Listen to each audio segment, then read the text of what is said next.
Securities exchange board of India regulator.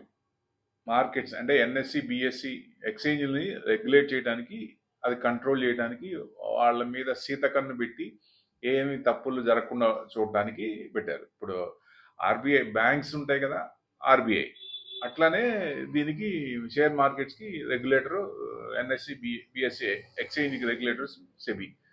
So ఈ మధ్య SEBI తీసుకున్నవి చాలా మంచిగా ఉన్నాయి, క్లయింట్ ఓరియంటెడ్గా ఉన్నాయి. క్లయింట్ సేఫ్టీ కోసం వాళ్ళు ఈవెన్ ఫిన్ఫ్లుయెన్స్ కూడా చాలా ఇది చేశారు, కరెక్ట్గా చెప్పాలని ఇది చేశారు, కొంతమందిని అరెస్ట్ చేశారు. సో అంటే ఎక్కువ ఇంట్రాడే చేసి డబ్బులు పోగొట్టే వాళ్ళని బాగా ఇబ్బంది పెడుతున్నారు. సో అలా ఆప్షన్స్లో 90% పోగొట్టుకుంటున్నారు, 5% మామూలుగా వస్తాయి, 5% ప్రాఫిట్స్లో ఉంటారు. సో 95% పోగొట్టుకుంటున్నారు. వాళ్ళ మీద శీత కన్ను పెట్టి బాగా అసలు వాళ్ళని బాగా ఇది చేసి ఎందుకు పొజిషనల్స్కి రారు. ఇన్వెస్ట్మెంట్స్ ఎంత ఉందో దానికి, వాళ్ళ క్యాపిటల్ ఎంత ఉందో ఇన్వెస్ట్మెంట్ పెట్టుకుంటే సేఫ్ కదా, ఈ హార్డ్ అండ్ మనీ పోకుండా ఉండటానికి. 25 స్టాక్స్ కూడా సేమ్ అదే రోజు సెటిల్మెంట్ పెట్టారు, అది కూడా ఫెంటాస్టిక్ నడిచింది.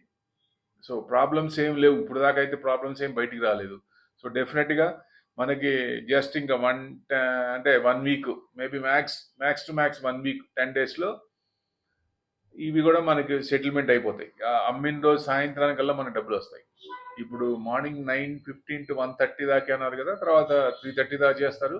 సో డెఫినెట్గా అమ్మిపోయిన సాయంత్రం లోపల మనకి గంటన్నర, మార్కెట్ అయిపోయిన గంటన్నర మనకు సెటిల్మెంట్ అయిపోయి వస్తాయి. అంటే ప్రాసెస్ ఉంది కదా ఇంకా, బ్యాంకింగ్ ప్రాసెస్ కానీ, సెటిల్మెంట్ ప్రాసెస్ కానీ, మధ్యలో ఇంటర్మీడియట్స్ ఉంటారు చాలా మంది, అవన్నీ సమకూర్చుకొని ఎవరికి రావాల్సింది షేర్లు, డబ్బులు రావాల్సిన డబ్బులు, ఇవన్నీ చేయాలి కదా, ప్రాసెస్ ఉంటుంది. అందుకని ట్రయల్ రన్ చేశారు, ట్రయల్ రన్ సక్సెస్ అయింది.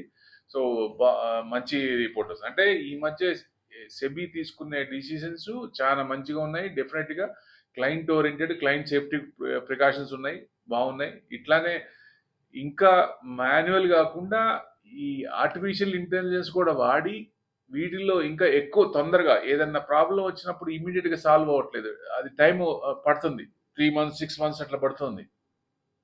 అట్లా ఇమీడియట్గా అంత టైం కాకుండా ఇమీడియట్ అవ్వడానికి చూస్తే ఇంకా త్వరగా ఇష్యూస్ సాల్వ్ అవుతుంటే ఇంకా మంచిగా ఉంటుంది. ఇలా ఇది కూడా ఇంప్లిమెంట్ చేస్తే బెస్ట్ అని నా ఉద్దేశం. Thank you very much.